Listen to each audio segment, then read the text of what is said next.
4வது டெஸ்ட் போட்டி. மிகப்பெரிய அளவுல மாற்றத்தோட நேற்று இந்தியா பார்த்தீங்கன்னா, களம் இறங்கியதுங்க. டாஸ் ஜெயிச்ச இங்கிலாந்து பவுலிங்கை தேர்வு செஞ்சாங்க. அதனால ஓப்பனிங்ல ஜேஸ்வால், கேஎல் ராகுல் தான் களம் இறங்குனாங்க. இந்திய அணியில என்னடா பெரிய மாற்றம் அப்படின்னு சொன்னீங்கன்னா, கருண் நாயரை உட்கார வச்சுட்டு சாய் சுதர்சனை உள்ள கொண்டு வந்தாங்க. அது மட்டும் இல்லாமல் சர்துல் தாக்கூர், அன்சுல் கம்போஜ் இவங்களையும் உள்ள கொண்டு வந்தாங்க.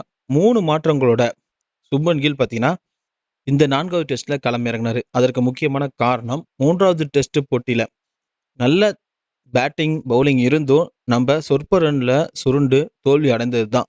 அதனால தான் இந்த மாற்றத்தோட சுப்மன் கில் களம் இறங்கினாரு. அதன்படி ஜேஸ்வால், கேஎல் ராகுல் ஓப்பனிங் நல்லா தான் கொடுத்தாங்க. 90 ரன் வரைக்கும் நல்ல ஒரு பார்ட்னர்ஷிப் அமைச்சாங்க அப்படின்னு சொல்லலாம். 94 ரன் இருக்கும்போது கேஎல் ராகுல் அவுட் ஆனாரு. அவருடைய ஸ்கோர் அப்போ பார்த்தீங்கன்னா 46ங்க. 50யை தவற விட்டாரு. அதுக்கப்புறம் சாய் சுதர்சனும் ஜேஸ்வாலும் நல்ல பார்ட்னர்ஷிப் அமைக்க முற்பட்டாங்க. ஆனா ஜேஸ்வால் பார்த்தீங்கன்னா அடுத்து அவுட் ஆகிட்டாரு. அவர் 58 ரன்கள் அடித்து அவுட் ஆனாரு. அதுக்கப்புறம் சுப்மன் கில் அவரோட நல்ல ஒரு பார்ட்னர்ஷிப் கொடுப்பாருன்னு பார்த்தோம். அவரும் கொடுக்கவே இல்லை. 12 ரன்னுக்கெல்லாம் அவுட் ஆயிட்டாரு. அடுத்து ரிஷப் பண்ட் 37 ரன் இருக்கும்போது அவருடைய காலில் காயம் ஏற்பட்டு ரிட்டையர்ட் ஆகிட்டாரு. காலில் சரியான காயங்க. அவர் இந்த டெஸ்ட் ஃபுல்லாகவே தொடர முடியாது அப்படிங்கிறது தான் ஒரு உறுதியான தகவல். ஏன்னா காலில் காயம் ஏற்பட்டு ரத்தமே அளவுக்கு அதிகமாக வந்துச்சு அப்படின்னு சொல்லலாம். அதுக்கப்புறம் அவரை ஸ்ட்ரெச்சரில் வச்சு தான் வெளியில் கொண்டு வந்தாங்க. இந்த டெஸ்ட் இல்லை, அடுத்த டெஸ்ட்லையும் விளையாடுவாரா அப்படிங்கிறது கேள்விக்குறி தான். அதுக்கப்புறம் ரவீந்திர ஜடேஜா களமிறங்கினார். சாய் சுதர்சன், ரவீந்திர ஜடேஜா ஓரளவிற்கு பார்ட்னர்ஷிப் அமைச்சாங்க. 235 ரன் இருக்கும்போது சாய் சுதர்சன் 61 ரன் எடுத்து அவுட் ஆனார். அதற்கப்புறம் ரவீந்திர ஜடேஜாவும் சர்துல் தாக்கூரும் களத்தில் இருக்காங்க. 2 பேருமே 19 ரன்களை எடுத்து களத்தில் இருக்காங்க. நேற்று 83 ஓவரை பிடிச்சதோட 264க்கு 4 விக்கெட்டுகளை எடுத்த நிலைமையில இந்திய அணி முதல் நாள் ஆட்டத்தை நிறைவு செஞ்சு இருக்காங்க.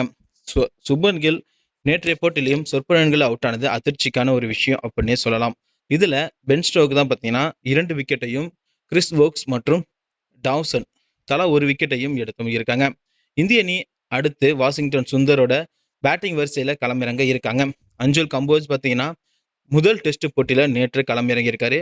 ஜஸ்பிரித் பும்ரா, முகமது சிராஜ் இந்த 3 அதிரடி பவுலர்களோட இந்திய அணி பார்த்தீங்கன்னா இந்த டெஸ்ட் போட்டியில களமிறங்கியிருக்காங்க.